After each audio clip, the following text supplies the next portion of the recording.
President Ibrahim Traore has just declared war, not with guns or bombs, but on something deeper, the borders that divide Africa. In a bold move shaking the continent and the world, Traore has ignited the dream of a truly united Africa, one identity, one economy, one sovereignty. Stay tuned, because what you're about to see could mark the beginning of the most revolutionary transformation in modern African history. Let's take a step back. Africa's borders were never drawn for Africans. They were lines carved by colonial powers at the 1884 Berlin Conference, splitting tribes, languages, economies, and dreams. Today, these artificial borders still restrict trade, movement, and unity across the continent. But now, Ibrahim Traore says enough is enough. As leader of Burkina Faso, he's calling not just for reform, but for revolution. A war on borders means more than politics. It means fighting for economic freedom, cultural unity, and African sovereignty. In a historic speech, Traore said, "We will not continue to be prisoners of lines drawn by colonizers. Africa is one people, and we must act as one." His vision, a continent where Africans move freely, where trade flows without tariffs, where a shared currency and a unified foreign policy create continental power. He isn't alone. Mali and Niger have joined Burkina Faso in creating the Alliance of Sahel states, an early step toward integration. But Traore wants more, not just regional unity, but an Africa-wide transformation. What happens when borders disappear? Trade skyrockets. Intra-African commerce, currently just 14% of total African trade, could rival that of Europe or Asia. Imagine a Pan-African highway system connecting Dakar to Nairobi, unified infrastructure policies, shared banking standards, a common digital currency. Small businesses in Lagos could sell directly to buyers in Kinshasa. Young tech founders in Accra could collaborate seamlessly with engineers in Addis Ababa. And agriculture? Farmers could access new markets overnight. This is more than a dream. It's Economics 101. Integration breeds growth. But unity comes at a cost. Removing borders means rethinking sovereignty. Who controls the military? The courts? The currency? Critics say it's too risky, too idealistic. But supporters point to the European Union, a collection of once warring nations that now share laws, borders, and governance. Could Africa do the same? Traore believes yes. But to get there, governments must trust each other. Corruption must fall. The people must lead. And that's why Traore is calling this a war, because change this deep doesn't come easy. Some leaders have applauded, others are silent. In Senegal, civil society groups call it long overdue. In Kenya, youth movements are demanding their leaders follow suit. But others warn of chaos, immigration control, security threats, drug and arms trafficking. Western diplomats are cautious. After all, an Africa that no longer needs borders might also no longer need the IMF, USAID, or even the EU. But Traore is unfazed. He says African problems require African solutions, period. Let's imagine, what if Ghana and Nigeria erase their borders? Millions could commute, trade, and invest with ease. Cultural ties would flourish. Shared resources like oil, gas, and education could be optimized. Or take Mali and Niger. Already in military alliance with Burkina Faso, they're experimenting with regional policies, free travel zones, and a shared defense outlook. These micro models could be scaled continent-wide, slowly, strategically, but with real impact. Of course, there are massive risks. What about terrorism? Can borders be open and secure? What about languages, legal systems, and tribal politics? Will richer nations fear subsidizing poorer ones? Experts say gradual integration is key. Strengthen ECOWAS, build AFCFTA, create regional parliaments and courts, and most importantly, educate the youth. Unity can't be forced, it must be built, brick by brick, voice by voice. Traore's war on borders is real, but will it succeed? In 5 years, we may see a continental passport, more military alliances, youth-led unity movements across universities, a surge in African-centered media, apps, and currencies. Or we may see backlash, political stalling, or Or worse, another generation lost to broken dreams. But one thing is certain, the conversation has started, and it's not stopping. Ibrahim Traore has drawn a line, not on a map, but in history. This war on borders could unite 1.4 billion people under one flag of progress, identity, and pride. Or it could fail. That choice isn't just his, it's ours. So what do you think? Should Africa erase its colonial borders? Drop your thoughts below. And if you believe in Africa's future, hit like, subscribe, and share this video with everyone you know. Because this is just one of the youngest leaders in Africa, if not the youngest. Burkina Faso's Captain Ibrahim Traore has taken it upon himself to unite the continent by deleting its borders. His desire for a united Africa seems to be his sole reason for existence. In fact, he's doing exactly what he promised the people when he ousted the former government. Do you remember? He told them, "We are going to establish a government of transition based on our values, our customs, our traditions. We will make our country ungovernable for neo-colonialists who, through the agreements they have concluded with the imperialists, continue to plunder our natural resources while our people live in extreme poverty." And the citizens of Burkina Faso, and indeed all Africans, were fully behind him. They supported him in his quest for a new Burkina Faso and a new Africa. So as expected, he started with Burkina Faso by removing the borders between the country and its neighboring countries, starting with Mali. But then he declared that he wanted to go further and remove all borders in Africa so that Africans could travel freely across the continent without any hindrance. Well, this sounds like a very ambitious plan, and some might even think it's an impossible task. But hey, if anyone can do it, it would definitely be Ibrahim Traoré. But let's take a step back here and look at how it all began. After his swearing in as the president of Burkina Faso on October 2022, rumors spread like wildfire that he intended to unite with neighboring Mali and form a single state.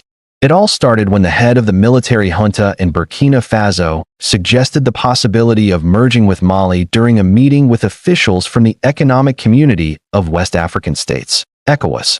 During the closed-door talks, Ibrahim Traoré openly discussed the idea of uniting with Mali and even mentioned the potential benefits of having one state spanning from the Atlantic Ocean to the Mediterranean Sea. According to him, this unity would enable them to pool resources together to improve the living conditions of their people. Additionally, it would also put an end to the smuggling activities taking place along the border. However, the real motive behind the proposal was revealed later. You see, Ibrahim Traoré wanted to rekindle Pan-Africanism, which emphasizes the unity and solidarity among African nations and people, thereby fostering independence and racial solidarity. This idea had been championed by prominent figures such as Kwame Nkrumah, the first president of Ghana, who famously declared, "We may be different in color, race, or religion, but we are the same in our hopes and aspirations." But over time, Pan-Africanism had lost its appeal as many African leaders prioritized national interests over continental unity and cooperation. So Traoré wants to change that. You see, the young captain knows that by uniting the entire continent of Africa, he would be able to stand a chance against the West. As divided as we are, they keep finding ways to pit us against each other. Even when the solution to our problems is clearly within our grasp, they ensure we never reach it. You want proof? Take, for example, the efforts of the African Union, AU, towards continental free trade. Since the launch of the African Continental Free Trade Area, AFCFTA, in January 2021, only 30 out of 54 African countries have ratified it. And even those that have ratified it haven't implemented it. Now, imagine for a second if this deal was actually working.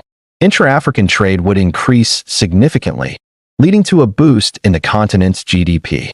Poverty would be reduced, more jobs would be created, and African countries would become more competitive on the global stage. But sadly, it's not happening.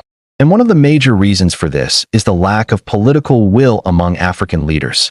They prioritize national interest over collective growth and development. And that is about to change because Ibrahim Traoré is here. When he addressed the nation on the first anniversary of the coup that brought him to power, he said, "Some people believe that the Mali-Burkinabe Union is only a slogan. Others think it's a project that is not realistic or even desirable. Finally, there are those who consider the Mali and Burkinabe Union as an accomplished fact. These diverse opinions coexist alongside the desire for greater integration among our peoples, for closer relations between our countries. He then went on to announce that starting immediately, all borders in Africa would be removed. He emphasized that this decision was not influenced by any external pressure and that it aligns with the aspirations of the people who have long dreamed of a borderless Africa. He stated, "This is not something the Americans or the Chinese have asked us to do. No, this is a choice we have made freely. It comes from the soul of our people who no longer want to be separated by borders drawn on maps by colonial powers." To solidify this commitment, he instructed the defense and security forces to dismantle all border posts, checkpoints, and other physical barriers that impede free movement across the continent. Now, you might be wondering why he's doing this. What does he hope to achieve with this bold move? Well, let me tell you, this is no ordinary decision. It's a strategic move aimed at tackling the root causes of the conflicts plaguing the region. You see, these conflicts don't arise out of thin air. They have deep roots in the socio-economic fabric of the region. Poverty, inequality, lack of access to education and healthcare, and the absence of opportunities for young people all contribute to creating a breeding ground for extremism and conflict. By uniting the entire continent of Africa, he plans to tackle these issues head-on. He believes that by creating a single market with free movement of people, goods, and services, as well as harmonized policies and regulations, they can unlock the tremendous potential of the African continent. He envisions a future where African countries work together to address shared challenges such as poverty, disease, and lack of infrastructure, ultimately leading to greater stability and prosperity for all Africans. So how is he going to unite the continent? Well, he's starting by uniting Burkina Faso and Mali. Then he'll move on to the rest of the continent. Some people doubt his ability to do this, but I'm telling you, this man is unstoppable. He doesn't care about your doubts or those of others. Listen to what he said to the French ambassador after the latter expressed concerns about the impact on regional stability. "It is precisely because there is instability in the region that we want to work towards a united Africa. We cannot continue to live like brothers separated at birth by borders that were drawn by colonial powers. Our priority is the security and stability of our region and our continent. A united Africa is a secure Africa." Ibrahim Traore is a true Pan-Africanist. He believes that Africa's problems can only be solved by Africans themselves, and that the continent's vast natural and human resources can propel Africa to become a major player on the global stage.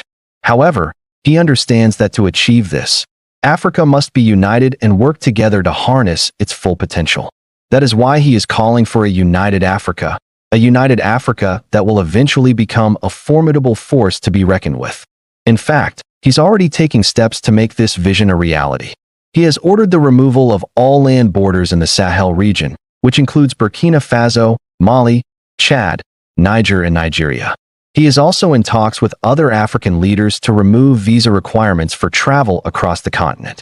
Furthermore, he has pledged to work towards establishing a common currency for African countries as a way to promote trade and economic integration. Of course, not everyone is happy about this. Some people fear that it will lead to an influx of illegal immigrants and a strain on resources. However, Traore believes that the benefits of a united Africa outweigh the challenges and that with proper planning and cooperation, they can overcome any obstacles in their path. But it's not just about borders. Traore also wants to unite the people of Africa. He has called for a revival of the African spirit of pan-nationalism, which emphasizes the unity and solidarity among African nations and people. He believes that by fostering a sense of unity and brotherhood, Africa can break free from its colonial past and forge a new path towards peace and prosperity. So the dream of a borderless Africa is still alive.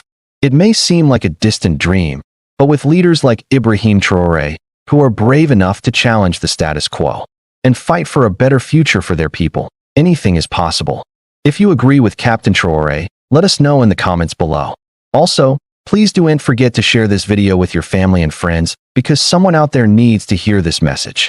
And as always, thank you for watching. Welcome to African Daily News, where real stories meet bold truth. Here we spotlight Africa's rising leaders, breaking news, and the voices they don't want you to hear. If you're tired of filtered headlines and want raw, unfiltered African power, hit that subscribe button, turn on the notification bell, and join the revolution of knowledge. Disclaimer: all opinions and analysis on this channel are for educational and informational purposes only. We strive for truth, but we encourage viewers to do their own research and think critically. African Daily News is independent, non-political, and driven by a mission to inform, not to mislead.